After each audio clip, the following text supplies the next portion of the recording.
Do you actually think the job loss is from AI, or do you think it's from something else? The job losses are from AI. I actually have the data, part of the work that we're doing at the Stanford Digital Economy Lab. It is clear there is a major divergence around the time when OpenAI APIs became available. You mentioned that, Bill, and it was a transition back to society, but there is no transitioning back to what we knew. Yes. We're now dealing with transitioning to the unknown. We have no idea if tomorrow something is going to completely change everything. When we hear AI coverage on the news, it's very rare to hear differing opinions in the same room. But I struck up a conversation with a gentleman deep in the AI world through an article I wrote that allowed us to explore our differing opinions. We talked about topics like America versus China, universal basic income, AGI, what society might look like in 5 to 10 years. I strongly believe when we talk about AI, we should leave the door constantly open for us being wrong, to look at problems a different way. You don't have to change your mind, but you have to let these thoughts in order to grow. Leave comments as we speak. You don't need to be technical to chime in here. You just have to be a human being who needs to have a say on how AI development will affect how we live for the rest of our lives. Be kind, and see you on the other side.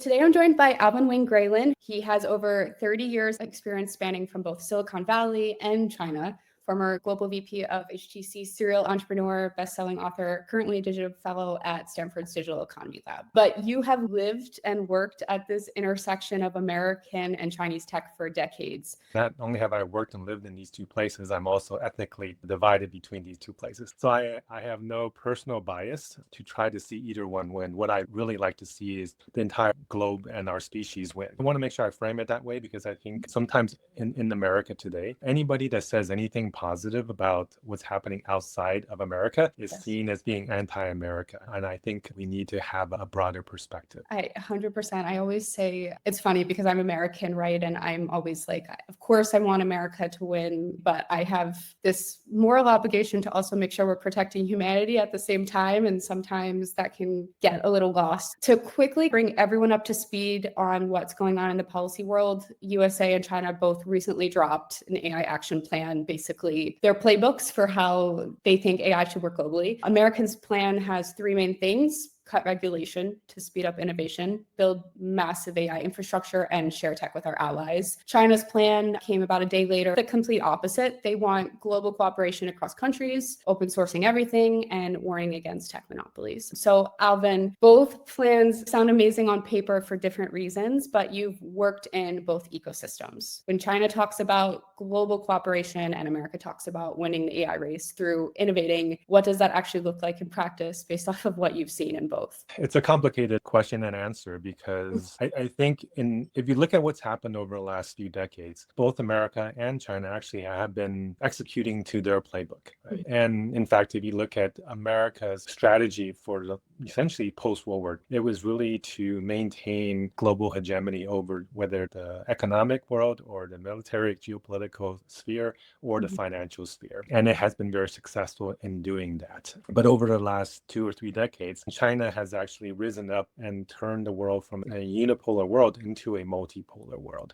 This is actually what's creating a lot of the tension between the two countries. It's not necessarily that China is creating military threat towards America, but it is a threat to global hegemony of America from the perspective of more the economic perspective than the military perspective. And the AI race is essentially an extension of their two strategies. What we can see, America over the last few decades has essentially created allies that support its views and creating success within that sphere and wants to maintain that. And it's extending that to the AI strategy to say, and in fact, JD Vance even said this when he went to the MEDA conference earlier this year, which was either you're on our side or you're against us. And it creates a very divisive position because America is trying to maintain its lead in AI. And it does does right now have a lead, but I think that lead is narrowing very quickly, particularly with the emergence of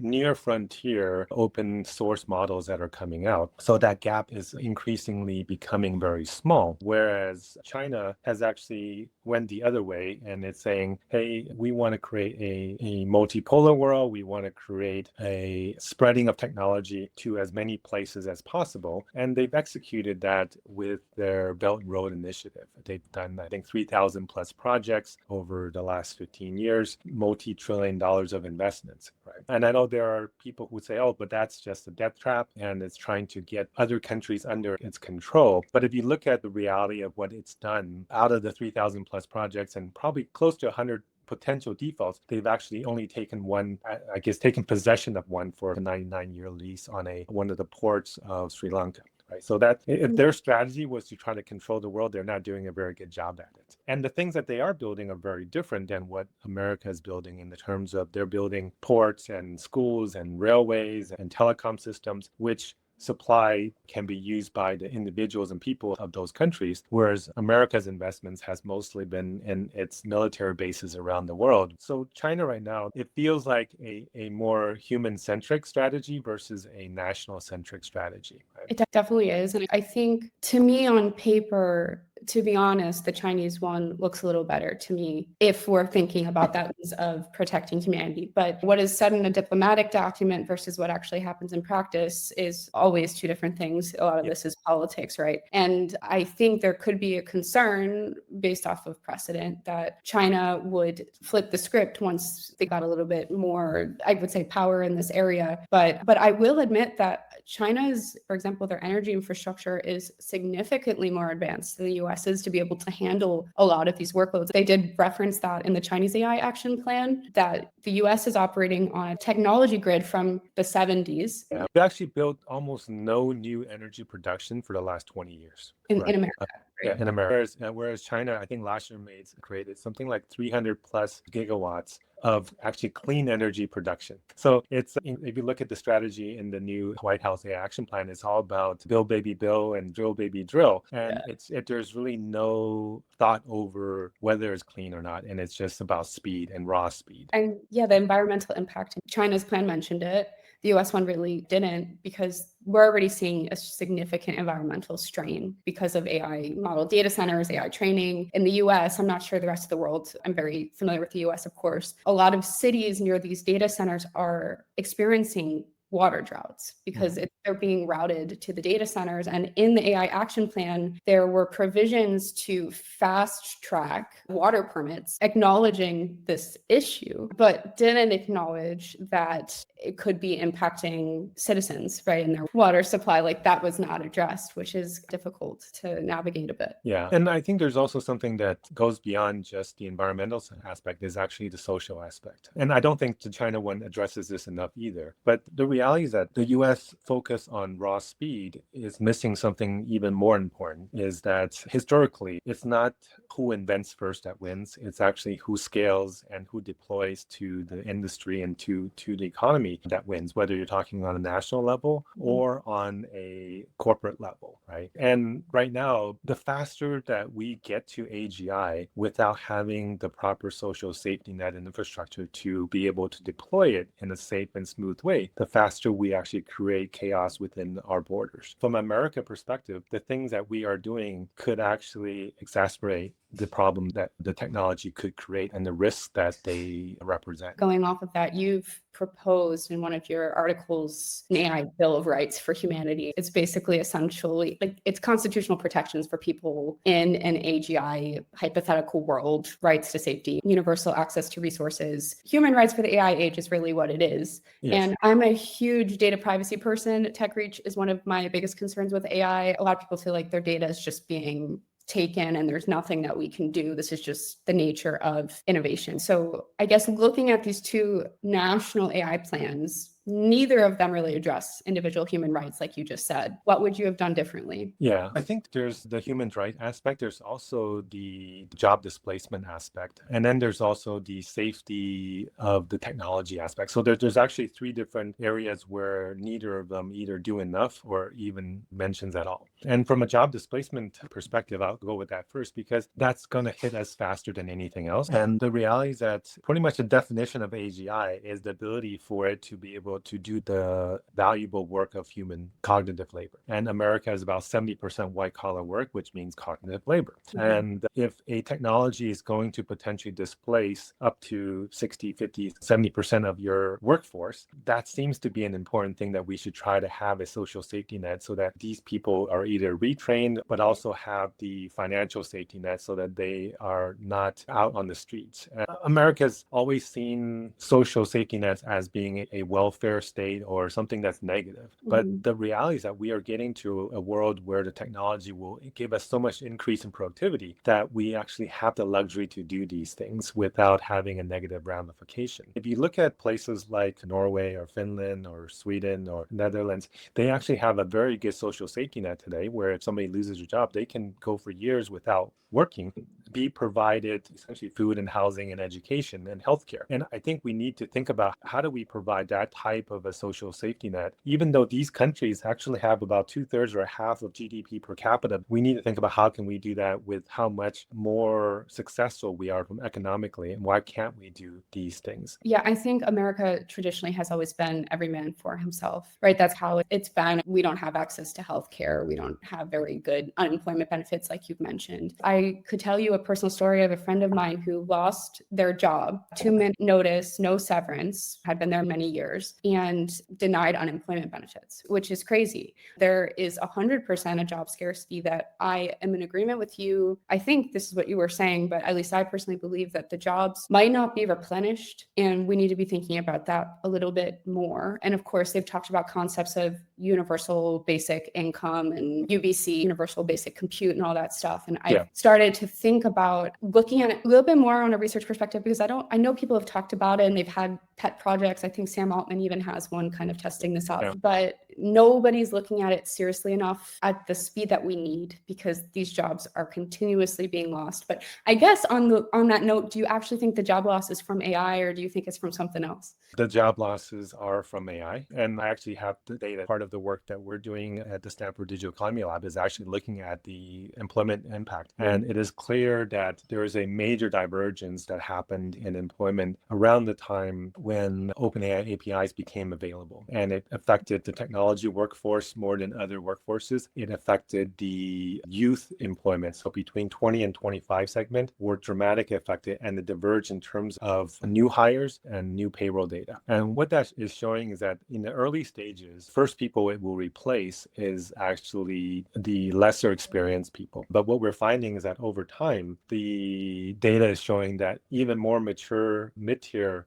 employees are now starting to have a reduction in terms of employment compared to historical data. And there's a very drastic point. That divergence happened right around when the API started becoming available to corporate to be able to be implemented in their systems. We also see that today. I think recently there was a Federal Reserve paper that came out that showed this last 2 years is the first time when new graduate unemployment exceeded overall national unemployment. And that's actually never happened before for the last 30, 40 years. And you would think that new graduates are really the people that companies want to hire most because they're energetic, they're cheap, they'll do whatever you want them to do. They're very moldable. Right. But that's actually the opposite now. What we're finding with this new Federal Reserve data is that the older employees are actually more secure, and the unemployment rates are pretty much consistent and maybe even a little bit lower than the new graduates. But actually, going back to your point about UBI, I think there's a misunderstanding in terms of how Americans perceive UBI. They see UBI as being paid to do nothing. And the reality is, if you look at the studies that have been done, UBI actually gives people the security and safety to then go start businesses, go back to school, take care of their family more, take care of their health more. So they actually become a more productive part of society, and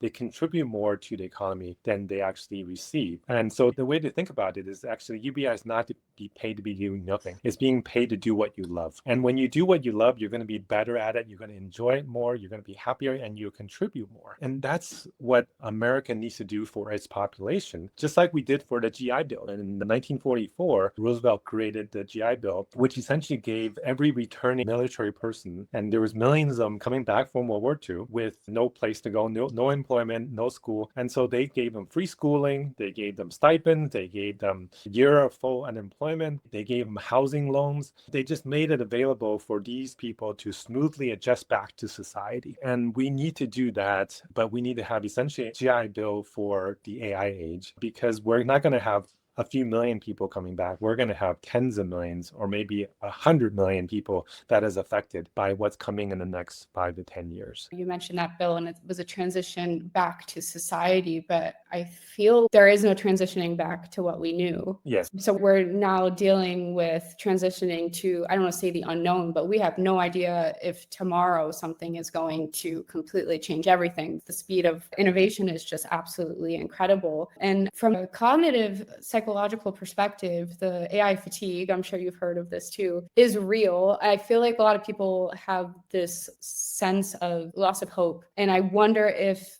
UBI would actually give them the time to do what they love, or if they just would, a lot of people would revert back to sitting at home watching TV. If you have a chance, there's a book called Utopia for Realists. And I think you would actually appreciate it because it's very data driven and it talks about the dozens of UBI studies that's been done over the last few decades and what happened from them. And pretty much in general, it shows is when people have their basic needs covered, they start to look for self-actualization, just like the Maslow's hierarchy. And when that happens, they contribute more and they actually create less burden for society. And if you look at Europe, their kind of happiness level or satisfaction level with life is much higher than America. Their life expectancy is higher, their energy use is lower, their education is higher, and their multilingual capabilities are much, much higher, right? So there's just I think a lot of benefits to that type of a lifestyle that we don't appreciate. And it's a little bit reverting back to where we were before the major industrial revolutions, or maybe even before the agricultural revolution. Because if you look at what we used to have, let's say for the first 95% of the human species, we've been around 200,000 or 300,000 years. What a lot of people think is right now, because of what we've been trained, is that the world is a zero-sum game. You got to fight for what you have, and it's all about hierarchy and growing power and money, right? And that's been ingrained into us. But if you look at how societies operated prehistorically, and it lasted for hundreds of thousands of years, it was in a much more egalitarian model. And we were in tribes of 20 to 50 people, and we moved with our food sources, and there was really very little hierarchy. And even the chiefs, all they did was they did the same work everybody else did. They lived in the same places. They were probably just a little bit older and a little bit more knowledgeable. They may help to resolve some conflicts between the peoples, but they weren't commanding people what to do. Everybody had their role and they would work 2 or 3 hours a day to survive. And then the rest of the time, they're mostly spending time on their social aspect of it. They're dancing, they're living, they're telling stories, they're eating, they're having campfires, they're painting on walls of caves. We're always trying to get more, to have more commas in our bank account, to have more status, and to have more production. There's really no end to that. And we're on this treadmill to just keep going forward. And what we don't realize is actually happiness doesn't come from that. I think a lot of people who study this realizes it, but most people don't. And they think that getting that next bigger car, next bigger house, or next raise brings you happiness. And it just doesn't. We need to think about how do we have a sustainable world when machines are doing all the production, whether cognitive labor by AI or manual labor by machines, by robots that are coming in the next 5 or 10 years. How are we going to spend our time? And how do we create our own purpose? It's really going to be based on the relationship we build with each other, with the people around us. The technology will give us the abundance to have success without control, without taking from other places. And I think if we can change our mindset to a more abundant mindset, the world will be a better place. The problem is that we keep thinking we don't have enough. And the reality is that we already have enough. I don't own a lot of belongings. I probably could fit everything I own into 2 or 3 boxes. And I really find that the less that I own, the happier I am. So this is our last question for today. And naturally, any sort of AI, AGI world is going to require us to innovate. And both China and America wants to foster innovation, both in different opinions of how to do that. America, massive deregulation, so there's no barriers. China says open source everything. From an entrepreneur's perspective, you've been in the weeds here. Which method serves innovation better for people that are building this technology and trying to get it to where we're trying to get it to? I think the important thing to understand is innovation by itself isn't the key. We have to create an innovation that is safe. AI is one of these things that is a little bit different technology than in the past. In the past, technology has always been a tool, right? It's been a tool that makes us more efficient. And when we innovate, we became more efficient, and our efficiency then brought us more quality of life and more power in the world. We are potentially at a point where we are now creating systems that might have its own agency, that might become out of our control. And in those cases, we don't necessarily want to go as fast as possible. We want to go at a pace that we can maintain a certain level of smooth progress and control over the outcome. Because if we unleash a technology that we cannot control, we may actually send ourselves backwards, right? So innovation has to be based on the type of innovation. If it's just about how can I make a widget faster, great, make it faster for less energy, for less money, just keep doing that. And I think most of the world have benefited from our productivity in terms of cost of manufacturing over the last few decades or 100 years. But if we are going to create a system now that has potential agency on its own, or maybe it's given a instruction by somebody with a bad interest that can then amplify that bad actor's intent, we need to make sure that we create a low risk way for us to do that. And whether we get to AGI in 1 year, 2 years, 5 years, or 10 years, in the big picture of the world, it really doesn't matter. The society is going to continue to benefit from the AIs that's created today. But if we get there too quickly and where our society cannot absorb it, and it creates either displacement and job displacement chaos, or it creates a safety chaos where bad actors start to use it to create viruses or to take down power grids, or creates its own existential risk, which is the risk that a lot of AI safety people worry about, where it has its own intent and it starts to try to maximize some value system that we've ingrained into it and then inadvertently destroy the world. These are all real risks. And unfortunately, when you go too quickly, you throw all of the safety aspects out the window. And we may be hurting ourselves by going faster. We either all win together or we all lose. And I think that's something that I would say China thinks a little bit more holistically in that way, because they're more of a socialist with Chinese characteristic country. And so they care about social stability, whereas America is about individualism and growth and wealth creation. And when you do that, a few people may win, but a lot of people may lose. And the system is actually okay with that. I think if we are getting to an opportunity where we are at the 1 yard line of getting into a relatively abundant society where we could solve cancer and solve energy issues and solve food issues, why do we want to fumble it by accelerating competition? Yeah. Where right now, at least China's publicly expressing the view that they want to cooperate. They want to work with other nations and with the UN. And America is saying either my way or the highway. I think America needs to relook at it and say, maybe the adversary position as China, which is actually stated in the American Action Plan, is we need to be China. And now China's going to catch up. But if China's saying, if we catch up, we're just going to share the benefits with the world. Hypothetically. The open source strategy does tend to do that. And we've seen that today, where they're releasing frontier models as open source, whereas American systems or American labs are taking a kind of second tier model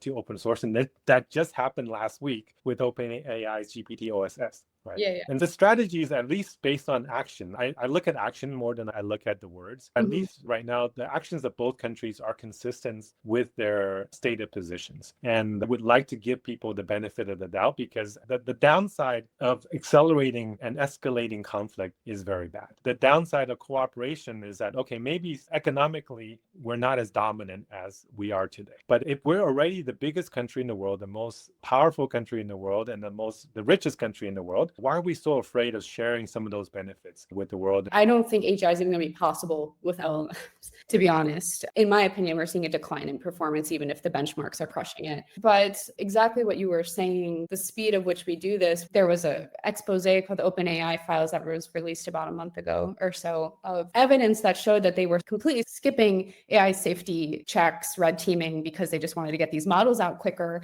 And then there's other research coming from like Anthropic, for example, that shows shows direct sabotage, willing to sacrifice humans if it gets in the way of executing a certain command. And that's concerning because these models creators are saying, we don't know why it's doing it. Where it learned that it's taking all this data, that's helping us to write emails and come up with these business plans, but somehow it is learning that and deciding to sacrifice humans when needed, which is concerning. My AI background was from the US government side, and it was on AI drone ships. We would launch something. About a year later, we'd see exact clones coming out of China. But then we see these drills of AI being implemented and overriding human commanders, basically to complete a mission that it told them to abort, and they don't know why it's doing it. And definitely a lot of safety concerns that I think the Chinese one does acknowledge a little bit better than the American one. But regardless, I gotta admit, of course, I want America to, I don't want to say win. Of course, I am an American my whole life. So I see the benefits of being in that position, but not at the expense of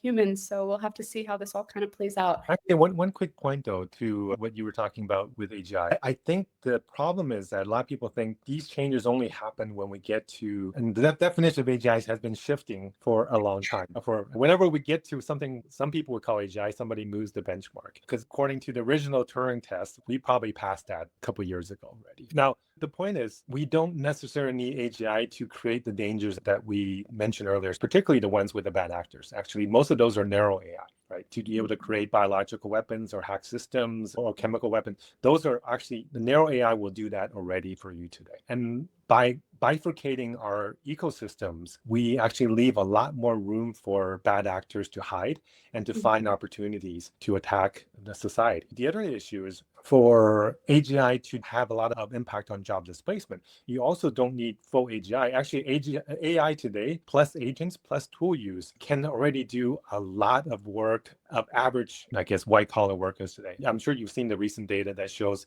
how many hours of uninterrupted work you can already do, and it's gone up from minutes to now hours. And within the next 6 months, it'll probably be a day or so. So if you can essentially have an AI that can do a full day or multiple days of work with one instruction, there's a lot of young people that will find very difficult time to compete with that. Now, the one thing about what you just said is you don't think LLMs is this answer to getting to AGI. And that may be, but the thing what's happening today is that now we're actually having AIs do the AI research. And when AIs do the AI research versus having right now thousands of AI researchers, humans who are working 8 hours a day or maybe 10 or 12 hours a day, 5 days a week, we're going to have these AI agents that are doing 100 or 1,000 or 100,000 times their workload in a month and be able to move the needle in terms of new algorithms and new ways of optimizing the compute and new ways of integrating it to our society. And maybe transformers may not be the way that